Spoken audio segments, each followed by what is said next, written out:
souvenez-vous d'un projet scolaire particulier? On avait fait des affiches contre le sida. Il y a eu des concours d'affiches. Il y avait le concours d'affiches d'Angoulême aussi, le concours de bande dessinée.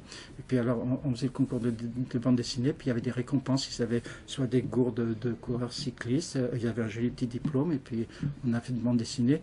Et puis j'ai eu un élève qui a été reçu au Beaux-Arts de Rouen. En chaudronnerie, il y a eu la visite des élèves chez le sculpteur anglais. C'est un professeur qui est encore là, Philippe Cousin. Prof de métallerie. Prof de métallerie. Celui qui fait les machins d'air, un peu. Si vous, un groupe d'élèves qui est allé. Alors, c'est un sculpteur qui est mondialement connu. Hein. Il a des sculptures. Il y en a une de lui qui est à la Défense à Paris. Enfin, et il y a donc un groupe d'élèves qui est allé dans son atelier et qui a travaillé avec lui. La population devait faire un projet concernant le château-musée. Donc ils sont tombés d'accord avec le conservateur sur le fait de faire le matin, on a dormi à l'auberge de jeunesse près de Londres, et le matin on est arrivé à la station de métro, pas loin de sa rue, et là on a eu un gros découragement des élèves. Oh non, ça n'ira jamais, mais non, mais rien à faire. Caro a parlé de ce qu'il faisait, donc là il fallait traduire au fur et à mesure, donc il y avait une prof d'anglais qui était là, Fabienne. Et puis bon, on traduisait entre deux pour se relayer. Et une petite pause avec les petits gâteaux, le thé, et la limonade, enfin l'orangeade. Et puis au bout d'un moment, on a posé quelques questions. Et puis Anthony Caro a dit, bah, écoutez, dans la vie, à la fin on lui dit, mais s'il y avait quelque chose que vous aimeriez transmettre aux jeunes. Il a dit, bah, dans la vie, il faut savoir s'étonner de vous-même. Donc vous allez vous étonner de vous-même. D'ailleurs, je vous invite dans mon atelier et vous allez vous étonner. Et donc les gamins se parlaient dans l'atelier, et c'était un très bel atelier, clair, lumineux, et les gamins « Oh, c'est comme à l'émule !» Ils n'ont pas vu le temps passer, ils sont sortis, c'était sur un petit nuage. Et Philippe Cousin, le prof de ferronnerie, a dit « Ah, quand même, de temps en temps, je devrais leur laisser faire ce qu'ils ont envie de faire. » Et ça se passait au musée de la céramique à Rouen. Donc ça c'est un bon souvenir aussi, parce que pendant une semaine, tous les jours, on prenait le train, on allait avec les élèves là-bas, et on a réalisé une œuvre, qui est un filet marin d'ailleurs, qui est accroché à la première passerelle à l'entrée du lycée. Et ça a été un très très bon souvenir, parce que je me souviens qu'on avait travaillé avec un meilleur ouvrier de France, un maître compagnon et un expert, hein, surtout ce monsieur qui était très très bon, est un expert international dans la forge du couteau. Voilà, c'était avec des élèves que je reconnais effectivement.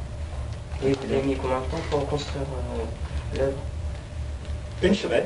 Une semaine, on était parti d'un thème. Le thème, c'était la ville de Dieppe, un port. À l'époque, c'était encore un bon port de pêche. Donc on était parti sur un filet marin avec des poissons d'accrocher. Si vous êtes observateur, vous l'avez déjà vu là, dans l'entrée. Hein, avec le cordage, l'encre et les différents poissons.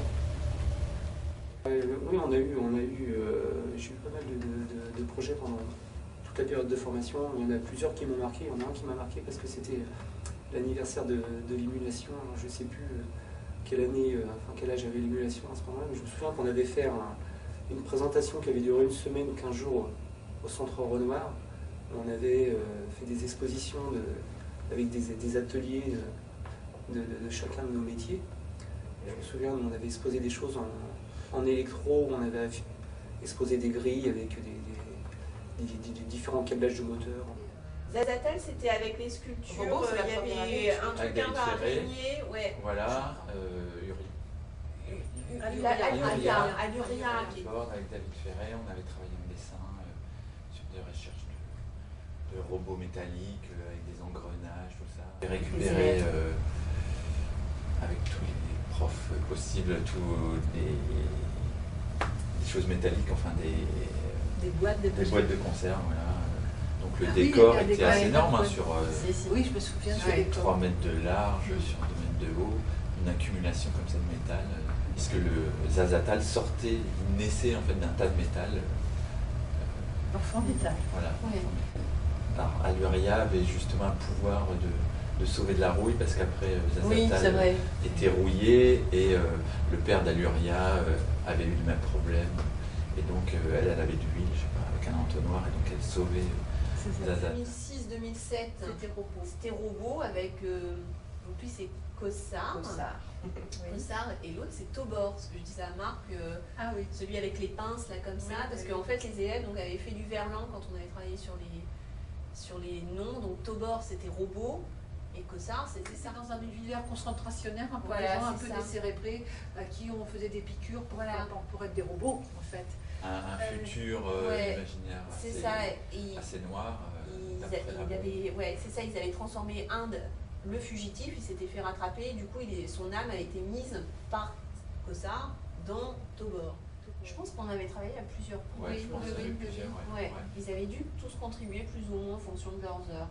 Il y avait Jean-Jacques Stéphane et François, je crois, en fonction. Oui. Donc ils nous avaient, ouais, il y avait ça avait été dessiné, et puis et je me souviens aussi Tobor a une main articulée. Il y a une main humaine et une main articulée. La main articulée, c'était François Corvoyer avec le logiciel de dessin, puisqu'après dans le film, on voit les parties de la main découpées, refaites. Voilà. Et c'était vraiment une façon de filmer l'émulation, enfin le bâtiment qui était assez, pas solide, non, mais assez valorisant finalement. Oui. Donc c'était Florence Brochoir, c'était la cinéaste. Et puis Cyril Bourgois. Oui. Cyril Bourgois qui était le marionnettiste, donc c'est aussi des scènes. Oui, c'était encore dans C'était jumelage. le jumelage. Et qu'est-ce Alors qui nous était moi j'avais demandé, travaillé avec des troisièmes. Scapin. Oui. Et c'était une parodie, une actualisation en fait d'une scène de Scapin. Et alors ça c'était chez Louisette. Voilà. Nous c'était Louisette de Bergerac. Nous il y a eu 2 courts-métrages. C'était les terminales environnement nucléaire, la toute première session.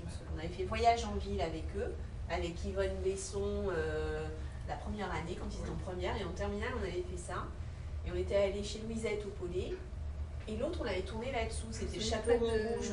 Moi j'ai gardé quelques images d'élèves qui finalement se sont un peu appropriés les marionnettes et jouaient avec les marionnettes. Ouais. Voilà, En dehors. en dehors. Aussi des élèves qui se sont intéressés au tournage, qui ont appris à manipuler, faire de la prise de son, cadrer, etc. Il y avait ce...